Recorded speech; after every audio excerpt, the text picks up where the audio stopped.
بسم اللہ الرحمن الرحیم۔ حدیث نبوی صلی اللہ علیہ وآلہ وسلم ہے کہ میت کی آوازیں۔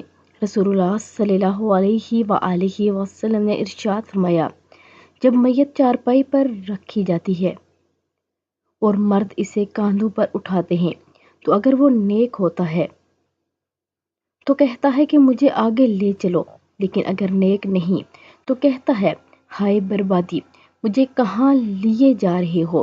اس آواز کو انسان کے سوا تمام اللہ کی مخلوق سنتی ہے۔ اگر انسان کہیں سن پائے تو وہ بے ہوش ہو جائے۔ اللہ رب العزت ہم سب کو قبر کی تیاری کرنے کی توفیق عطا فرمائے، کیونکہ یہ دنیا تو عارضی ہے۔ تو آپ سب بھی اس پر عمل کریں، اور اگر ویڈیو اچھی لگے تو لائک، شیئر اور سبسکرائب کر دیں۔ جزاک اللہ خیر۔